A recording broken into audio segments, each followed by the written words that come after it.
Hello everybody and welcome to my hobby. This morning we're going to be talking about Amazing Spider-Man number 8. And who boy wee doggy, is this a rocketing roller coaster thrill ride of thrills and no, it's not. There's no thrills in this. This is this comic isn't bad. It's just boring. And it does get a little goofy like the other ones. But so, look, a worthless page that no one ever looks at or reads. And look at these costumes. This is from a while ago. But like, that is a huge Thanos head. Jumping Jehoshaphat. So it starts out with Spider-Man falling. And then we get this. So nothing really happens in this. It's more or less just set up. But most of what's in this can be set up. It's a thieves guild. They steal from people.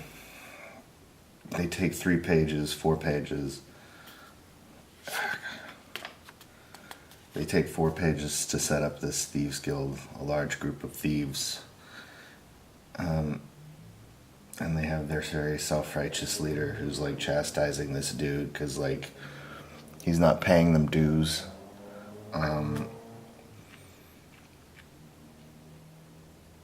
So this writing isn't very direct. It isn't very to the point. There's a lot of exposition, and it's very slow paced, and it doesn't need to be. Like we don't get any type of. There's more or less no action in this. We get action right at the staple, and it's not even that much action. Like Thor's fighting the Wrecking Crew, and Captain America's fighting a bunch of Nukes boys. But most of this is just filler and setup. But the point is that the Avengers are all getting their, or the superheroes are all getting their things stolen. Captain America's shield gets stolen. Thor's hammer gets stolen. And what ends up happening is Tony Stark calls Spider-Man, like Stark, all his suits are stolen. Tony calls Spider-Man to get him to help, to come around and check things out and help them.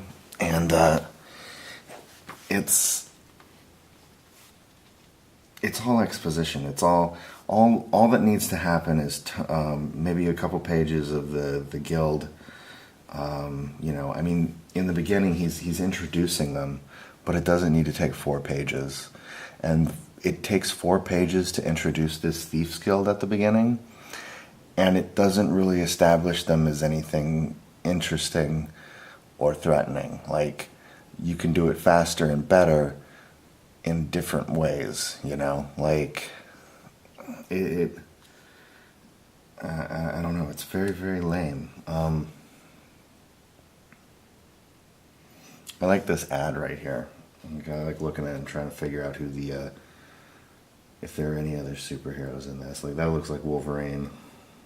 That guy back there no, that's not Gambit, but it could be. Maybe that's Jubilee. Who knows? Tony Stark, possibly? Well, I don't know. I didn't read this. It didn't look good to me.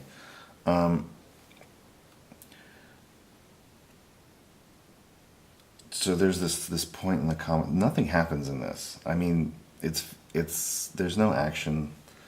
There's no thrills and spills. But anyway, the Thieves Guild is stealing stuff from people. And, Ghost Rider gets his car stolen. Cyclops gets his visor stolen. The Eye of Agamotto gets stolen from Strange. And Punisher's guns are snagged. And Spider-Man's going to go talk to Tony. Black Cat shows up. She's been teased in the other issues, but she shows up in this. And I don't know, I guess Peter and Felicia have some unfinished business. I don't know what was going on, but this is like an all Avengers, all characters in Marvel Universe, I guess, setup. And having read the previous books and the previous storyline, it's strange that every character has something that goes missing, so it's, you know, it involves all of them, so I understand that, but it's an all Marvel character event that involves all the characters, but like an attack on New York City by an army of Tri-Sentinels doesn't incur even a passing glance at any other character besides Spider-Man. So, I mean, this comic book wasn't terrible. It's just all setup, and it's not even very good setup. It's just boring, and it's not goofy like the previous issues. There's some goofiness with like characters getting their stuff stolen, like, you know, Ghost Rider gets his car stolen. He says, "Oh man, I could have sworn this is where I parked it. Bobby, where did you hide it this time?" That's what Cyclops says. You know, I mean, it's goofy in some parts, but not nearly as bad as the other ones, as the other issues.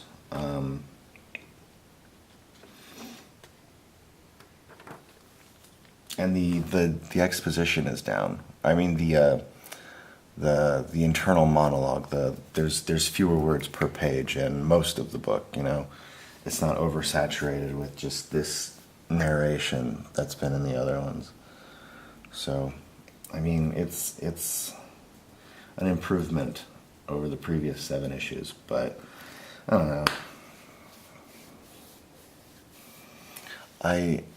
It was boring. It was boring. The worst thing that you can be is boring, and this was definitely boring.